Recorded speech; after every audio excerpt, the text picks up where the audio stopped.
Hello, welcome to SquishiVision. What's this? We're talking about a book. A book. Yeah, we're talking about a book. A read. Let me paint a picture for you. The year is 2011. I'm doing my GCSEs, and the prescribed text that we were allocated was To Kill a Mockingbird by Harper Lee, and I doubt I really need to explain To Kill a Mockingbird to anyone. Um, if you're the one of the few people who doesn't know what To Kill a Mockingbird is, or you know what it is but you've not read it, or you don't really understand the kind of historical value, I will explain it, but I don't really think this reaction video, which is going to be full of spoilers, is for you. This is for this is gonna. I'm gonna assume you haven't. I'm gonna assume you've read and understood To Kill a Mockingbird, but To Kill a Mockingbird was released in. Ooh, I don't even have to Google it because it will be in the, I assume, the blurb of this book somewhere. I assume this book was mentioned when Harper Lee wrote it. Because I can't actually remember. When was it written? Okay, never mind. You got explanation on the font type, but not an explanation on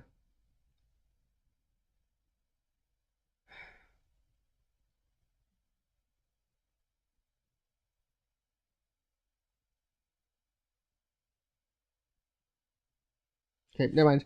I can't remember the top of my head when To Kill a Mockingbird was written, which is, I think, terrible of me. I'm gonna just quickly Google it, which is probably what I should have done originally. 1960. So, what was my point? Damn it. Okay. Anyway, To Kill a Mockingbird was written in 1960, and it was basically it's critically. I mean, it's critically acclaimed. It's like one of the it's most people have considered it one of like the best one of the best books of all time. It is often regarded as approaching the topic of the civil rights movement, of racial equality, of prejudice in, even though it's written by a white author, I've yet to see anyone who really criticizes it, because despite what detractors think, we do understand the concept of products being of the time, and even despite being a product of its time, it's fairly progressive, and especially as a product of its time, it's very progressive. So yeah, I'm not gonna really. So yeah, it was 2010, 11. I read the book as part of my GCSEs. I really enjoyed the book. I hate doing favorites. So often when I'm asked what's my favorite book and I have to choose one, I say To Kill a Mockingbird. It's certainly one of my favorite books. I think what I like more about To Kill a Mockingbird, other than obviously it being a very well written book and it being one that explores the concept of inequality in a way which is very accessible. I mean, I read the book as a, how old would I have been? 15, 16-year-old, and it wasn't too complicated, even though the topic is a fairly complicated one. Well, that's not. I mean, racism being bad is complicated, but there's a lot of nuances to civil action, or civil rights. But I think what the biggest impact for To Kill a Mockingbird to me, and why it's resonated with me so much, is it's the first kind of real experience where I kind of fell in love with the idea of media analysis as a field. And it's a good entry book for media analysis because you can read it and you can get a appreciation of things like subtextual importance and historical context and um you know literacy devices and people being representation of messages that aren't explicit. And again, To Kill a Mockingbird doesn't really do anything groundbreaking or extreme particularly. That's why it's a GCSE level textbook. But for someone who hadn't really approached the field of media analysis before, it was certainly one that was a nice introduction into it. So I read that 2010, 11, and then what would have been 3 years later, I was in my first year of university, and it was announced that a sequel was being released for To Kill a Mockingbird. And I think the most important thing, well, so as we discuss this book, and I go over the thoughts in my head, and this is unscripted, so I'm literally going to be rambling at you.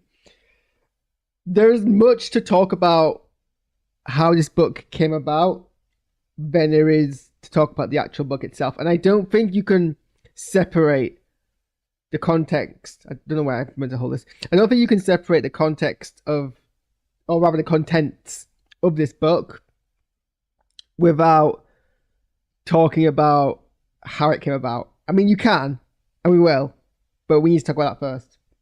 Because this was marketed, and I remember being excited. This was announced. I was excited. I pre-ordered this book.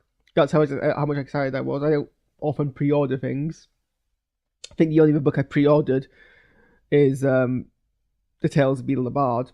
And that was simply because we were in Waterstones that day and you could do so, and I did. But this I deliberately went out went out my way to pre-order. And it came out in 2015, I believe. That should be in the book. Yep, 2015.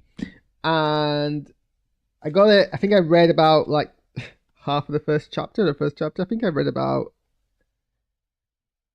Yeah, I think I've read about this much of the book. And then, like, if you've been to university, you'll know it's a time of life when especially in your first year, where a lot of things are happening. You're a lot of self-discovery, a lot of you're living your life in a completely different way. You've got to do with the scale of independence, different lifestyles, your degree or your exams, all of that stuff. Things very quickly get away from you.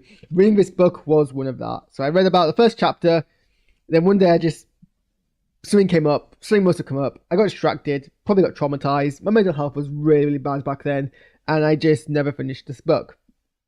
Skip forward to this year, and I don't know what it was that triggered it, but I kind of got this urge again to start reading. Because when I was at school, until I moved to university, I used to read a lot.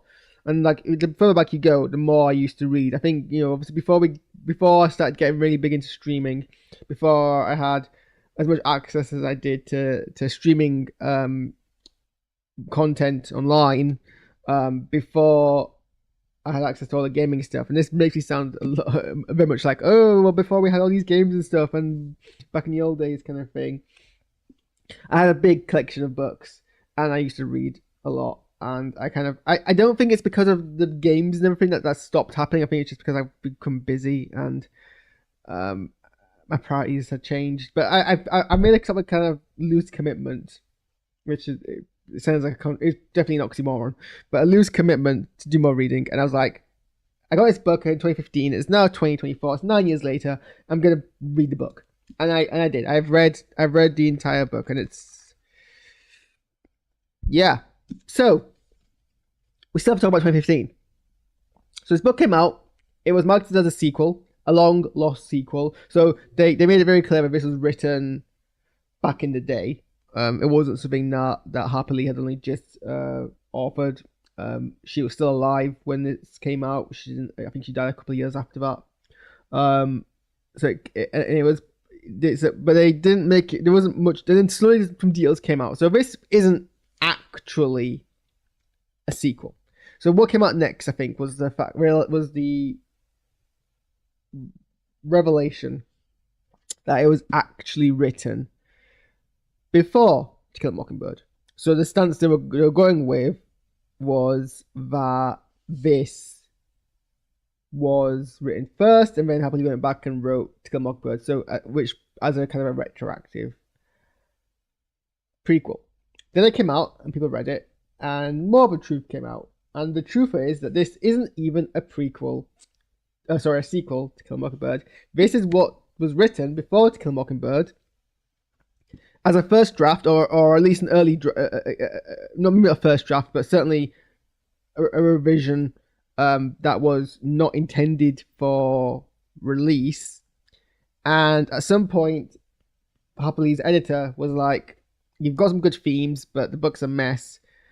Gave him a bunch of notes, and Happily was like, "Okay, rather than trying to rewrite this book, they're going to basically write a new book, tackling the themes, but from a different perspective." I think so. Part of this book is set. Okay, so this book is set 20 years after the events of To Kill a Mockingbird, and we see a 26-year-old Jean Louise, formerly Scout, and everyone else is 20 years older. And there's a whole bunch of characters in this book who are in To Kill a Mockingbird, and there's a whole bunch of the characters who are new.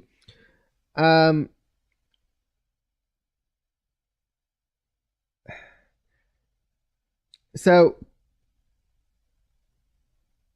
and there's sections of this book, like prolonged chapters, a whole like chunk, where we flash back to a teenage scout, so a scout who's in secondary school, which is still older than she was in To Kill a Mockingbird, and she's going through certain things. There's a prolonged chapter about her having a pregnancy scare so bad she literally becomes suicidal, which, wow, is dark, and a strong indictment against piss poor sex education.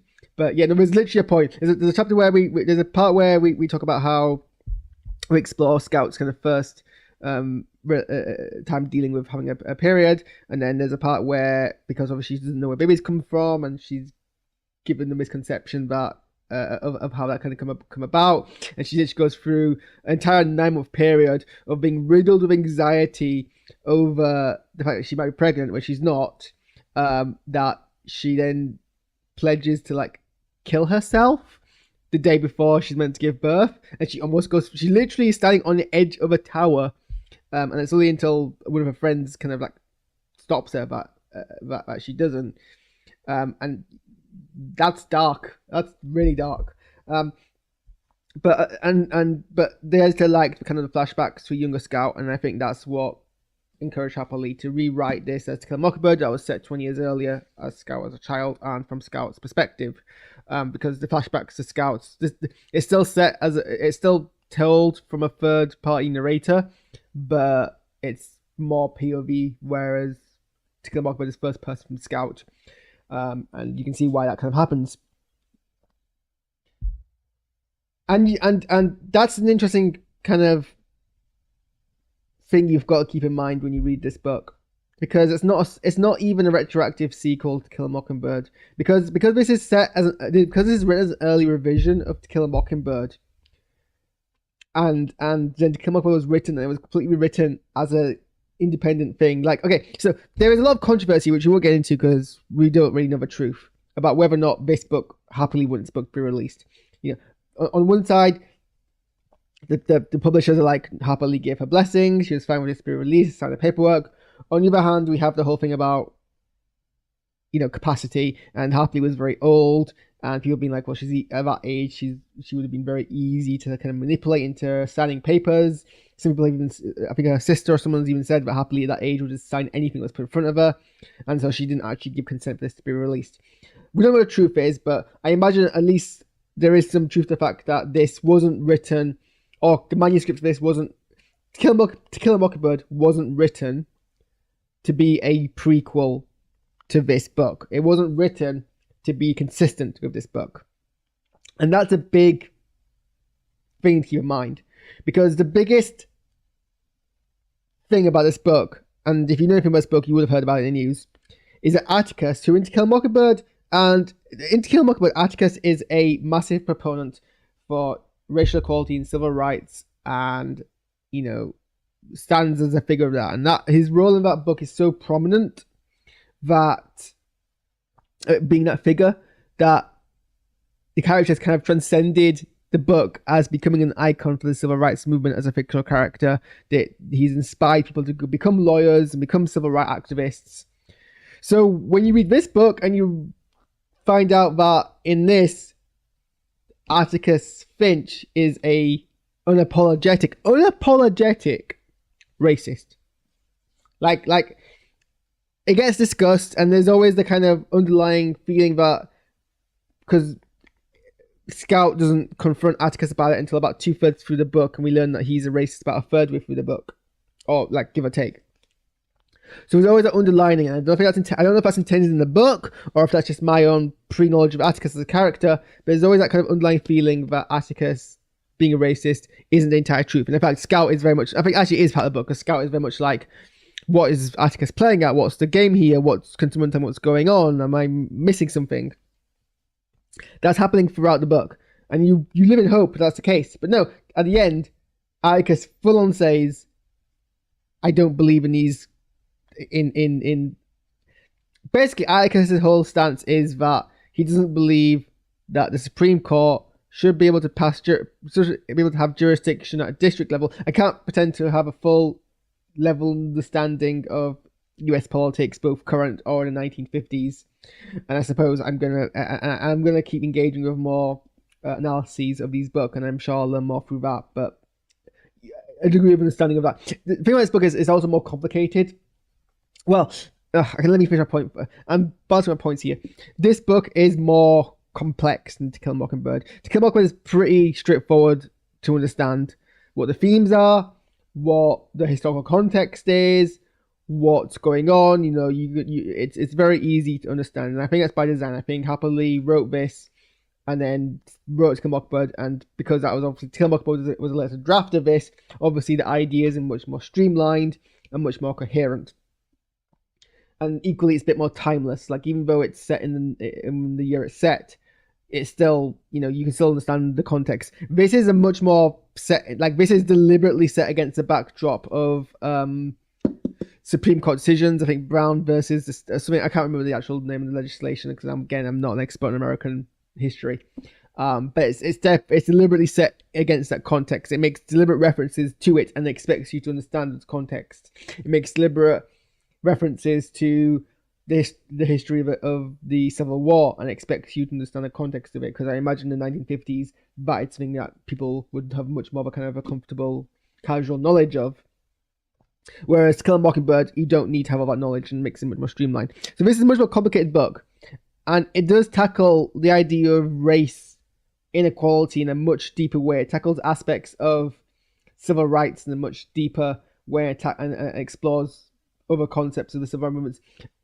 I was reading it being like, okay, this is tackling much more deeper concepts, and I haven't quite locked onto what its message of the book is, and it's not clear if the book knows what its message is, and that might just be because, again, it's not a finished book. Like, despite what the publisher is saying about this being a publishable manuscript, and it was finished at a publishable manuscript, I think that's a lie. I think knowing what we know about this being an earlier draft of To Kill a Mockingbird, and To Kill a Mockingbird being a much more published read, and just, I read it being like, have I become just a worse reader? But no, knowing all that, I think I'm pretty confident in saying that this just isn't finished. Like, it's like there are parts which you're reading and it just goes on for too long, and you're like, what was the book actually trying to tell me here? And I don't think it's trying to tell me anything, because I think Harper Lee has an intent for it, but they've not streamlined it. Because that's what happens. You write a book, it's not, your first drafts aren't coherent, and then you go back and you make it more coherent. So whatever the message is, I think it's lost in that context. I jumped to a different point, and I can't remember the point I was making before I interrupted myself. But essentially,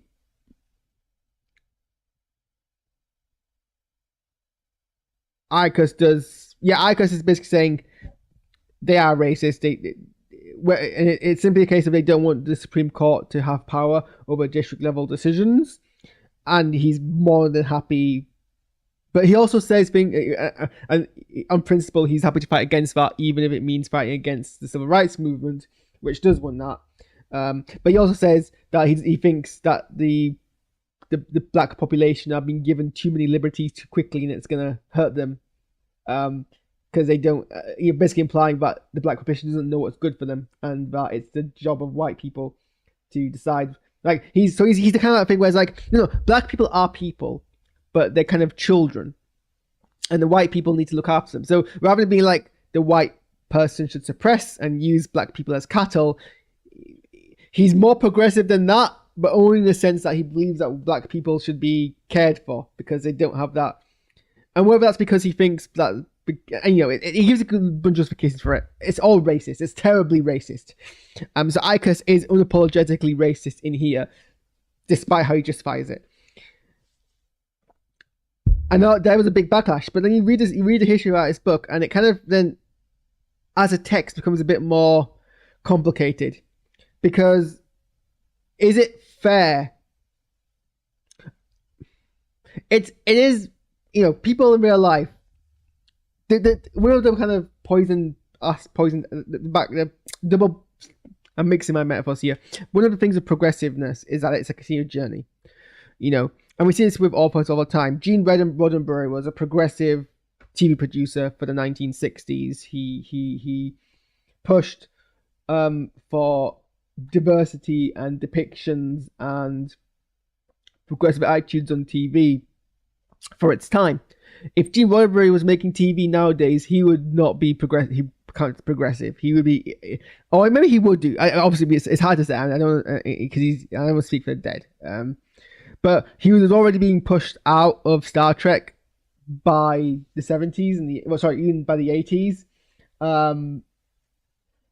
And some of that I think was because and if you read about his behind the scenes conduct, you get the feeling that some of that is maybe because he wasn't no longer as progressive as he kind of needed to be. Joss Whedon is potentially another example of that. It's hard to say. Obviously, Joss Whedon is still a living person, and there's more that maybe might come to light, and the more that has come to light about Joss Whedon as a person. But you know, there was a time where I thought Joss Whedon was someone who was progressive for the 90s, but then just stopped because they were being congratulated so much that they were this progressive, the symbols of progressive writing, that they stopped feeling the need to improve themselves. I don't know if that is a case or not. I don't know Joss Whedon personally. I absolutely believe everything that's being said about him in terms of how he was on or behind screen, because there's enough people saying it that it likely is to an extent somewhat true. Women don't lie about a single person in such a way. I don't think Joss Whedon's the victim of a witch hunt. Again, I don't know the reality, and I never will. But so whether or not Joss Whedon was a fake progressive person, or he was generally progressive, but then let kind of his own ego take a charge, or whatever it is, it happens all the time. Even J.K. Rowling was like considered progressive at the time, although I'm not going to erase history. There were detractors. I think they were just ignored because of how popular Harry Potter is, and then now Harry Potter has had a decline. They're finally having their limelight, and good on them for having that patience. Because, you know, now you look at Harry Potter with a less kind of less rose-tinted lens, you do see the degree of racism and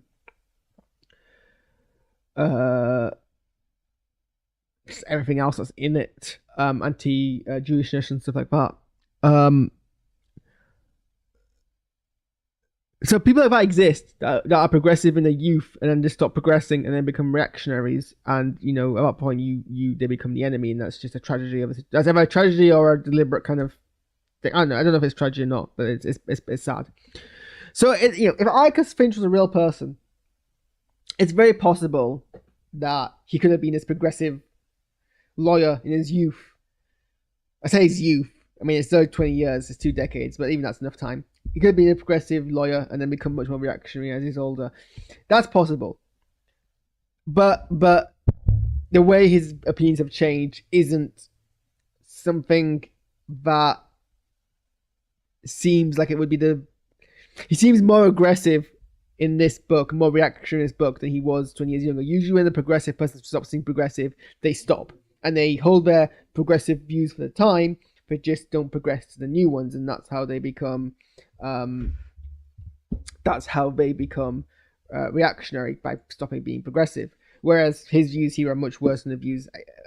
I think it's hard to say. Obviously, he doesn't really express much in terms of. I mean, again, it's hard to say because he's reacting to. They don't really. It's unclear. It's unclear, and that's part of the problem. Because obviously they're not intended to be a progression of a character. It's not intended to be Icus Finch set 20 years later on.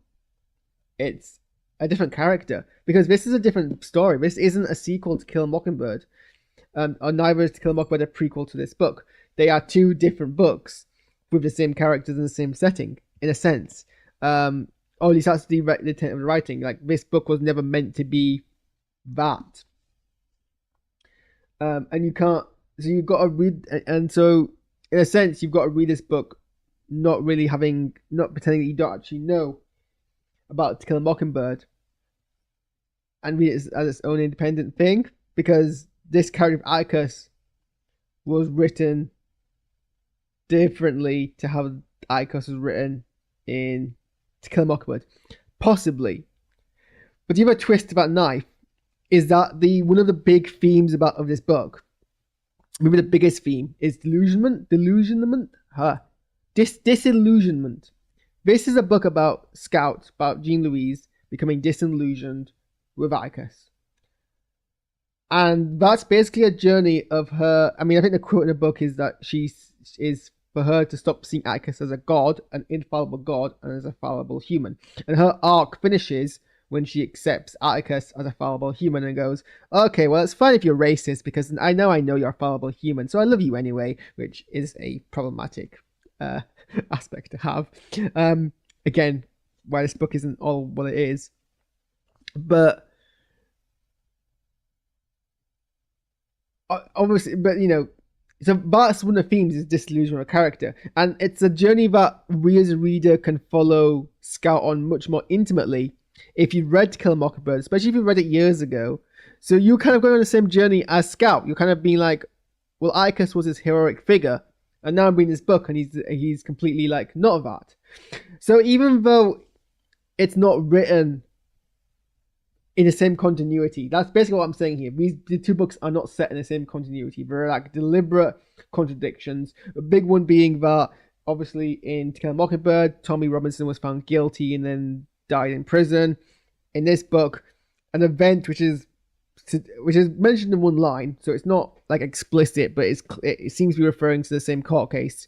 Tommy Robinson was exonerated.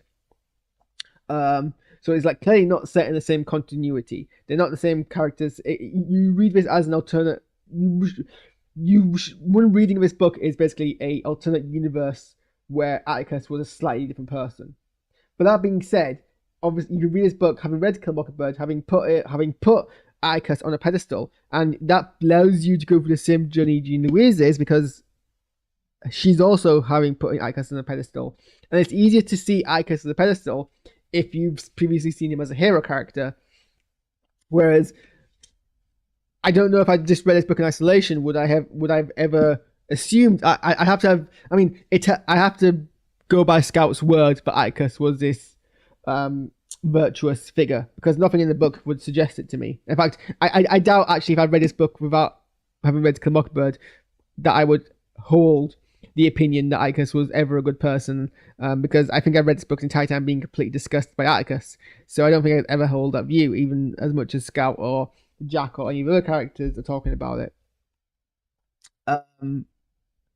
So that's kind of an interesting thing. It's like, how do you read this? And I think I wonder if this book, I don't know if To Kill a Mockingbird is still on a GCSE syllabus, and I wonder if this book is going to be discussed in schools. But I think it's going to be a debate question. It's like, it's definitely an essay topic.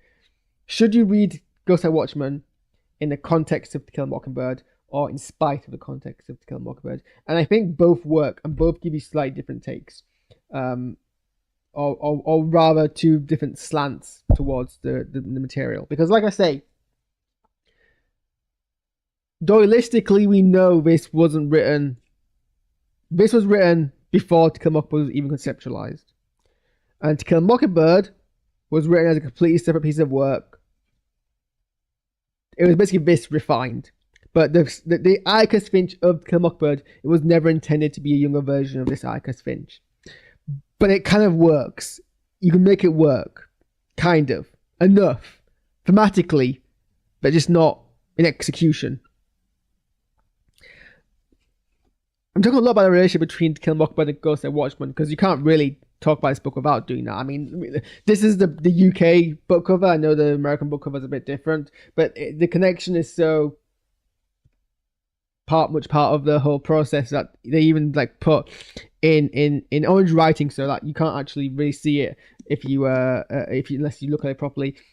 It has To Kill a Mockingbird, so you know it's connected, and that's obviously a drawing of a mockingbird. The other thing is obviously is that they kind of, it's interesting. You read this book and they don't contextualize any of its relationship to Kill a Mockingbird. I think like they don't clarify for you, but they don't even clarify for you that it was written before To Kill a Mockingbird. I've just reread the sleeve text, and it says, it not only confirms the enduring brilliance of To Kill a Mockingbird, but it also serves as its essential companion, adding depth, context, and new meaning to the classic. I mean, that's bull for a start. I mean, no bull, but it's kind of like, that's just taking the mickey of the whole concept. That's really, really suppressing the big debate that we should be having here about it. But no point in the book does it explain that this was written before To Kill a Mockingbird, unless you, I mean, it's obviously it says it's written mid 1950s, but so was To Kill a Mockingbird, I assume, with it being written in 1960, or at least, so you assume it was in a few years prior, or at least a year prior, To Kill a Mockingbird was written.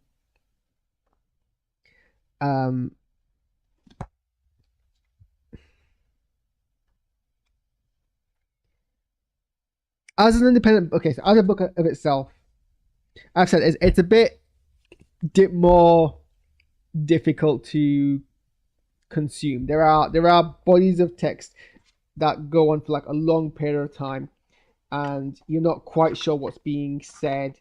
I don't know if that's by design or not. There's a chapter where Jean Louise goes and visits Uncle Jack to basically be like, can you please help me understand what's going on with Icus right now? And Jack basically goes on this like long-winded description of loads of stuff, and Jean Louise is like, what the hell are you talking about? And that's me. I'm like, what the heck are you going on about? And it's like, I wasn't sure if like I'm not mentioning what's going on or not. I mean, Jean Louise doesn't, and she certainly seems to think that Jack's being deliberately obfuscating about the answer. And when she leaves, and we stare at Jack for a second, he picks up a phone, and he's clearly pondering something. And then it's only later on, after she's had a meeting with Jack, does he then come back and like give a much more straighter answer, and it's kind of unclear. But certainly, it's people said the writing isn't as coherent as To Kill a Mockingbird, and I think that's true. And I think that's a bigger kind of indication that it wasn't meant to be a released book as it was. And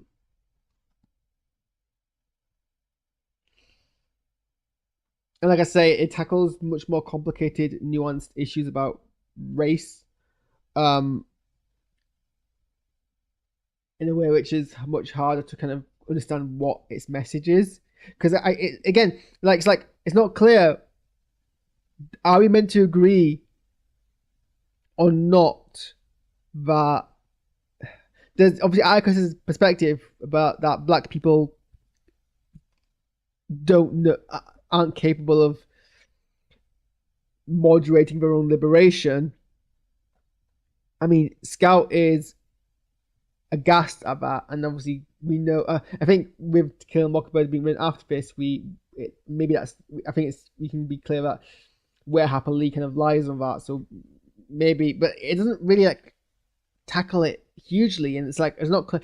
Again, if taking To Kill a Mockingbird out of the equation, it's not clear from the book what the book stance is on it.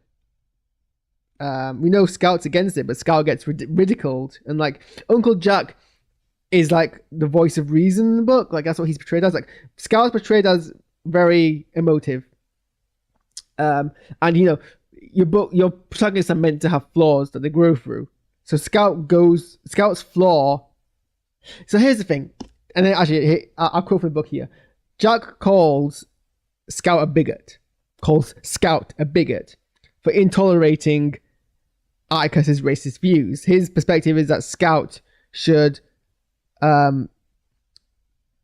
tackle and acknowledge and discuss and confront Atticus's racist views rather than disowning him as a person, which isn't an extremely progressive view to have. I mean, look, I come from a Muslim family, and I am a Muslim, and part of Islamic philosophy is that you should always love and support your parents despite their flaws, and that's something that I agree with. It's a difficult philosophy to really talk about in full modern context because you obviously have a concept idea of like abusive parents and stuff. And I won't get too deep into it because I don't want to disrail here. But that's also not what this book's talking about, because I think Jack would call her a bigot if someone who wasn't her father was expressing those views. And Hank, who is her partner in this book, she has a similar reaction too. And I think if Hank even cared to bring him up as well, he would have called her a bigot for rejecting Hank's views.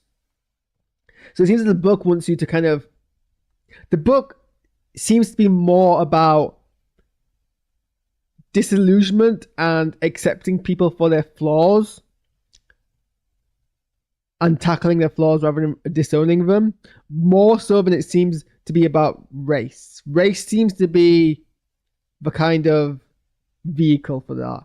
Whereas from what I recall, and I reread To Kill a Mockingbird before I started reading this back in 2015, and I've not read it since. So my memory of To Kill a Mockingbird is simply the strong one I have from the amount of times I read it at GCSE level, and then that one time I read it after that. So I do have a very kind of strong recollection of To Kill a Mockingbird, but it's not intact. This book is more about Jean Louise as a person and putting back to where the hell does she live? You think I would remember it, given that Scout mentions it. Maycoop. Coming back to Maycoop, and everything being different, and her being like, well, I don't like change. And it's kind of pointed out, like, her whole thing is that she doesn't like change, but then she rejects against the reactionary views of her father. And it's kind of like, well, you're being a hypocrite. Like I say, dealing with quite much more nuanced concepts than To Kill a Mockingbird does, but not dealing with them very well. Because again, this wasn't a finished manuscript. I can believe that argument from having read it, but this wasn't a finished manuscript. So it's much more like difficult read in terms of just like comprehending it. You've got to stop a lot more and be like, well, what? I mean, if you're just reading it to read it, it's fine. If you're reading it to try and analyze it, it's definitely one you read once and then you got to read back again. And I haven't read this back again because I've only just finished reading it. So if you're going to give a very proper like analysis of it, you probably have to read it back again. Also, just to kind of reinforce the fact that this wasn't meant to be released alongside To Kill a Mockingbird, there are passages of this book, you can Google it and see them. I can't remember which newspaper it is that did the work, but there are literally word for word replications of text in here that were in To Kill a Mockingbird. To Kill a Mockingbird is meant to replace this, and they're not meant to be companion books to each other. They are set in different continuities, and continuity is often thrown on a lot as a term. It matters here as a concept because these aren't the same characters. But like I said, it's weird because you get different readings out of it if you choose to still consider them the same thing, and it doesn't entirely not work. But I think it's important to, again, like both this and To Kill a Mockingbird are books you have to have some understanding of environmental and social context to get the full meaning out of, and so that I think includes with this book. You've got to know how it came about in terms of authorship, because the authorship intent of this book matters.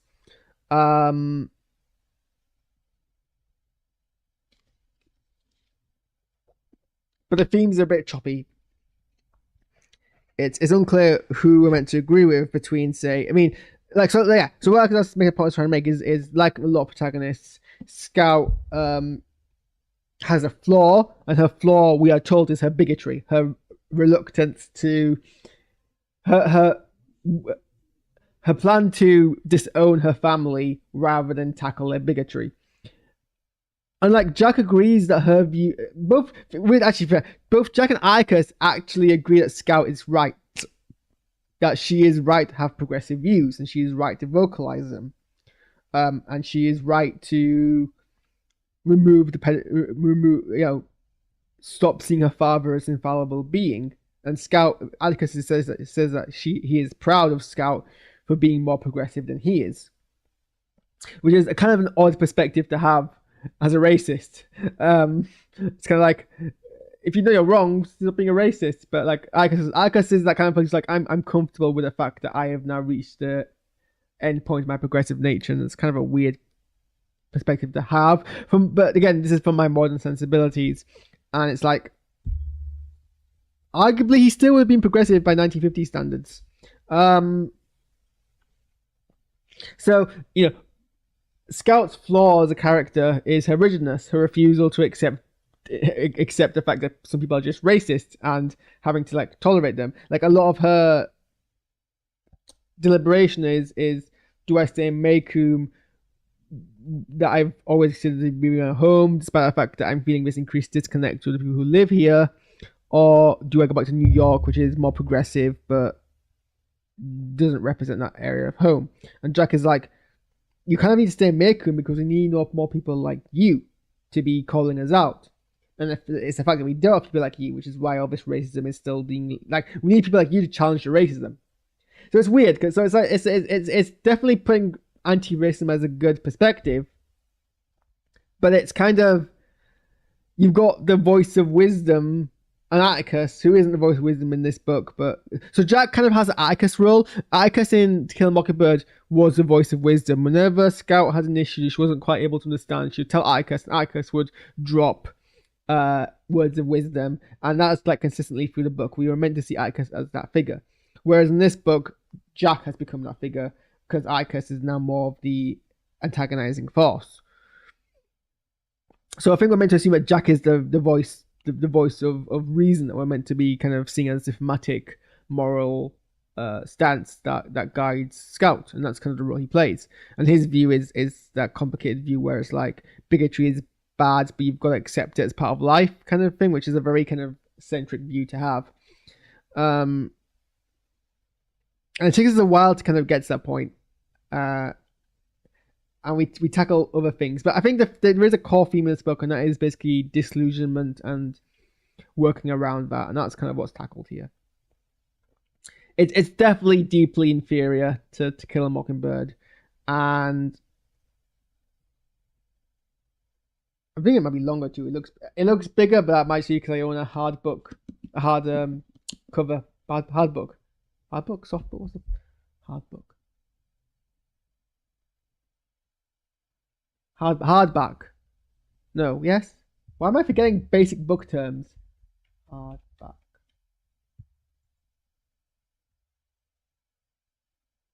Yeah. Okay, hardcover is a term.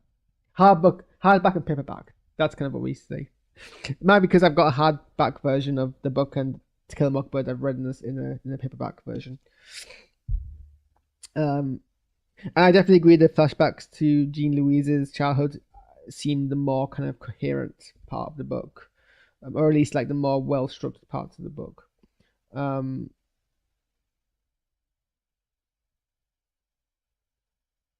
Jack does actually seem like a much more different character than he does 20 years ago, but again, it's kind of like that people change in 20 years, so it still kind of works even when it doesn't.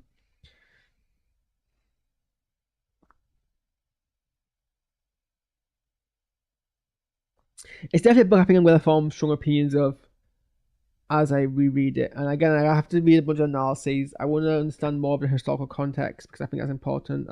There's a lot of, if really it's the first time, I would suggest doing some homework first in terms of just what's going on with the civil rights movement at this time. Like especially around like the what is it, the NACP? Yeah, the NACP. What they're doing at this time is a big part of it. Brown versus, yeah, so it's the Brown versus Board of Education ruling. That's a big part of the backdrop, and I think understanding that is important going into this. Definitely read To Kill a Mockingbird first, and then make your own mind up about whether or not you think this works better for you as a sequel to Kill a Mockingbird, albeit an inconsistent one, but one that still kind of kind of still works, or you read this as a kind of a alternate universe version of the same story set 20 years later. Like, everything that happened to Kill a Mockingbird doesn't happen in this universe. Something else similar happens, and this is set 20 years later. It's kind of like a what if Atticus was more racist than you remember, and then we jump forward 20 years and we see the kind of the thing about that. And yeah, it's interesting because it's interesting. It's definitely one that I want to explore more. Because like I say, I was a big fan of To Kill a Mockingbird when I read it. What do you think, Lily? Do you have any thoughts? Nope. Okay. Well, that's my first ever book review. I think it went very well. I clearly had a lot of thoughts. I was talking for a good 45 minutes on it. I might do more of these book things when I finish reading more books. But I'm glad I could have knocked another one off the shelf. Now I've got to finish. I finished Girl Up as well by Laura Bates because I've been reading that for years. I got finished reading the Star Wars book, Star Wars Jedi tie-in book that I bought a few months ago, and then we'll go back to my bookshelf. That might be my next book review. Anyway, I'm gonna eat food, and then I want to play Firefly. I want to play Fortnite because I'm behind Fortnite. Okay, goodbye. I've talked for too long.